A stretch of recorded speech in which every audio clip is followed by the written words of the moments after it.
Hi hello എല്ലാവർക്കും നമസ്കാരം. പുതിയൊരു വീഡിയോയിലേക്ക് സ്വാഗതം. അപ്പോൾ നമ്മുടെ ഇന്നത്തെ ടോപ്പിക്ക് ഗൗരവപരമായിട്ടുള്ളൊരു സബ്ജക്റ്റാണ്. അതുകൊണ്ട് തന്നെ ദയവ് ചെയ്ത് ആരും ഈ ഒരു വീഡിയോ സ്കിപ്പ് ചെയ്യരുത്.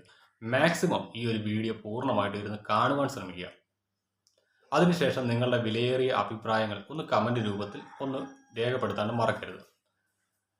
നമ്മളോടിപ്പോൾ ഒരാളോട് ചോദ്യം ചോദിക്കുകയാണ്, നമ്മളുടെ മക്കൾ ഏറ്റവും അധികം സുരക്ഷിതരായിരിക്കുന്ന രണ്ട് സ്ഥലങ്ങൾ ഒന്ന് പറയാൻ പറഞ്ഞു കഴിഞ്ഞാൽ നമ്മൾ ഉറപ്പായിട്ടും പറഞ്ഞ രണ്ട് സ്ഥലങ്ങളുണ്ട്. ഒന്ന്, മാതാപിതാക്കൾക്കൊപ്പം സ്വന്തം വീട്ടിൽ.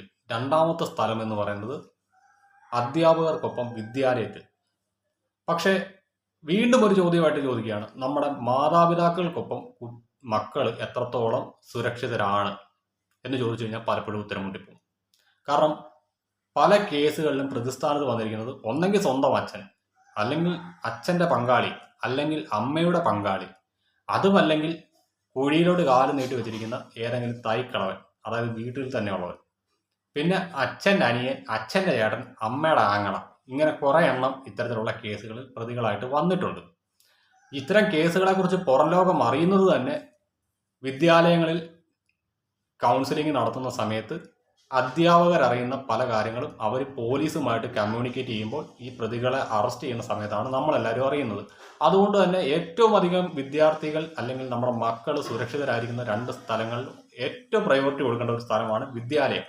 പക്ഷേ ആ ഒരു ധാരണ പോലും ഇന്നലെ തെറ്റിപ്പോയി. ഇന്നലെ എളമക്കരയിൽ നിന്ന് രജിസ്റ്റർ ചെയ്തിരിക്കുന്ന ഒരു കേസ്, അതിനകത്ത് പ്രതിയായിട്ട് വന്നിരിക്കുന്നത് ആ വിദ്യാലയത്തിലെ അധ്യാപികയുടെ 20 വയസ്സുള്ള മകനാണ്. ഒന്ന് ആലോചിച്ച് നോക്കണം, ഒരു അധ്യാപികയുടെ മകനാണ് ആ ഒരു ക്രൂരകൃത്യത്തിന് പിന്നിലുള്ളത്. എന്നാലും പ്രതിയെ മണിക്കൂറുകൾക്കുള്ളിൽ നമ്മുടെ കേരള പോലീസ് അറസ്റ്റ് ചെയ്തു. അഭിനന്ദനങ്ങൾ. പക്ഷേ എന്ത് പ്രയോജനം? പലപ്പോഴും ഇത്തരത്തിലുള്ള കേസുകളിൽ പലരെ അറസ്റ്റ് ചെയ്തിട്ടുണ്ട്. അവരെല്ലാവരും തന്നെ നിർദാക്ഷിണ്യം ഇന്ന് ജാമ്യം ലഭിച്ച് ഈ പൊതുസമൂഹത്തിന് മുന്നിൽ തലയുയർത്തി നടക്കുന്നുണ്ട്. പിന്നെ അറസ്റ്റ് ചെയ്ത് ജയിലിലടച്ച ആളുകൾ, ശിക്ഷിക്കപ്പെട്ടവർ, അവർ 3-4 നേരം നല്ല സുഭിക്ഷ ഭക്ഷണവും കഴിച്ച് സുഖമായിട്ട് സെൻട്രൽ ജയിലിൽ കഴിയുന്നുണ്ട്. അങ്ങനെയുള്ളപ്പോൾ ഇത്തരത്തിലുള്ള ക്രൈമുകൾ വീണ്ടും ഈ കേരളത്തിൽ ആവർത്തിച്ചുകൊണ്ടിരിക്കും. അതുതന്നെയാണ് ഇവിടെ സംഭവിച്ചുകൊണ്ടിരിക്കുന്നത്. നമ്മുടെ കേരളത്തിലെ ഒരു സമീപനം നിങ്ങളൊന്ന് ശ്രദ്ധിച്ചു നോക്കുക.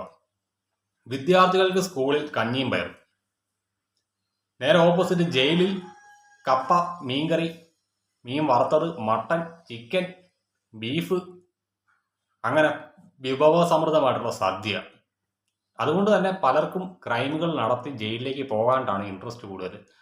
അവിടെ സത്യത്തിൽ ഇവരെ ഒന്ന് റീഹാബിലേറ്റ് ചെയ്ത് ഇവരൊക്കെ നല്ല മനുഷ്യരാക്കുന്നതിന് പകരം അവരെ കൂടുതൽ ഇത്തരത്തിലുള്ള കുറ്റകൃത്യങ്ങൾ നടത്താണ്ട് പ്രേരിപ്പിക്കുന്ന ഒരു സെന്ററായിട്ടാണ് നമ്മുടെ ജയിലുകൾ മാറിക്കൊണ്ടിരിക്കുന്നത്. കാരണം അവിടെ കിട്ടുന്ന ഭക്ഷണം സുഭിക്ഷമല്ലേ. പിന്നെ ഈ ലഹരി പോലുള്ള സാധനങ്ങൾ സീക്രട്ടായിട്ട് കടത്തിക്കൊണ്ട് വരും. അതിന് നല്ലൊരു എമൗണ്ട് കൊടുത്ത് ഇവർക്ക് മേടിച്ച് അവിടെ വെച്ച് ഉപയോഗിക്കാം. പലപ്പോഴും നമ്മുടെ വാർത്താ മാധ്യമങ്ങളിൽ വന്ന വാർത്തകൾ നിങ്ങൾ ശ്രദ്ധിച്ച് നോക്കിയാൽ മതി. മൊബൈൽ ഫോൺ വരെ ഇപ്പോൾ ജയിലിൽ കിട്ടും. കഞ്ചാവ്, സിഗരറ്റ്, മദ്യം, മൊബൈൽ ഫോണ്, അങ്ങനെ സകല സാധനങ്ങളും കിട്ടും. പിന്നെ പെണ്ണൊഴിച്ച് മാത്രം ബാക്കി എല്ലാ സാധനങ്ങളും അതിനകത്ത് കിട്ടും. അതുകൊണ്ട് തന്നെ അവിടെ പ്രശ്നങ്ങളൊന്നുമില്ല, സുഖമാണ്. പിന്നെ സ്വർഗാനുരാഗ ഇൻട്രസ്റ്റ് ഉള്ളവന്മാർക്ക് അതിനും ഉള്ള സംവിധാനങ്ങൾ അതിനകത്തുണ്ട്. അതുകൊണ്ട് തന്നെ ഇത്തരത്തിലുള്ള ക്രൈമുകൾ നടത്തി ജയിലിലേക്ക് പോകാനാണ് പലർക്കും ഇൻട്രസ്റ്റ് കൂടുതൽ. എന്തായാലും ഇന്നലെ ഈ ഒരു വിഷയത്തിൽ വന്ന വാർത്ത നമുക്കൊന്ന് കണ്ടു നോക്കാം. ഈ വാർത്തയുടെ കുറേ അധികം ഭാഗങ്ങൾ ഞാൻ മ്യൂട്ട് ചെയ്തിട്ടുണ്ട്. മറ്റൊന്നുമല്ല, നമുക്കത് യൂട്യൂബിലൂടെ പബ്ലിഷ് ചെയ്യുന്നത് കുറേയധികം പരിമിതികളുണ്ട്. അങ്കണവാടിയിൽ 3.5 വയസ്സുകാരിക്ക് പ്രതി പിടിയിൽ 20-കാരനായ കാശിനാഥനാണ് ആലുവയിൽ നിന്ന് പിടിയിലായത്. വിവരങ്ങളുമായി അബ്ദുൾ റഹീം ചേരുന്നുണ്ട്. റഹീം, കേരളത്തെ ഞെട്ടിച്ചൊരു വാർത്തയായിരുന്നു ഇന്നത്തേത്. എന്തായാലും മണിക്കൂറുകൾക്കകം പ്രതി പിടിയിലായിരിക്കുകയാണ്.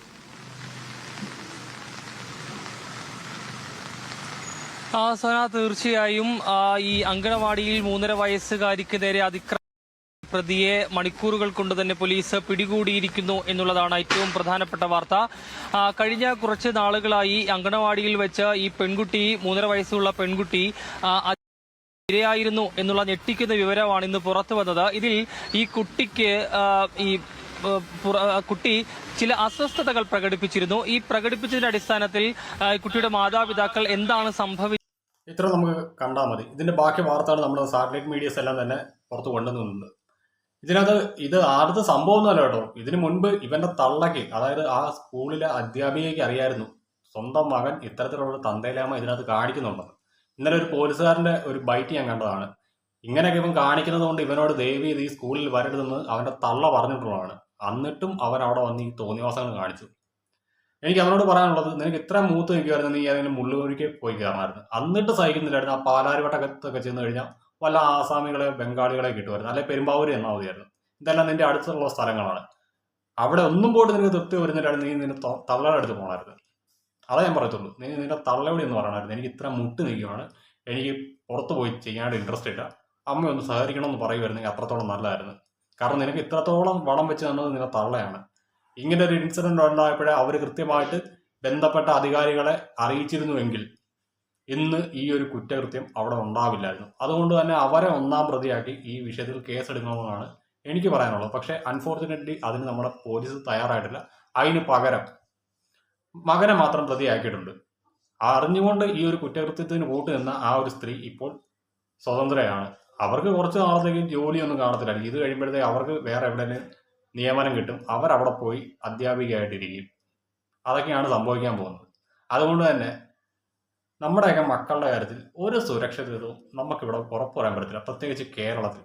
പക്ഷേ ഈ ഒരു സംഭവം വല്ല യു പിയിലൊക്കെ ആയിരുന്നു, ഉറപ്പായിട്ട് ഞാൻ പറയാം ഈ സമയം കൊണ്ട് ഇവൻ്റെ നെഞ്ചത്ത് ഉണ്ട കയറിയാണ്. ഈ അടുത്ത് തന്നെ യു പിയിലൊരു സംഭവം നടന്നതാണ്.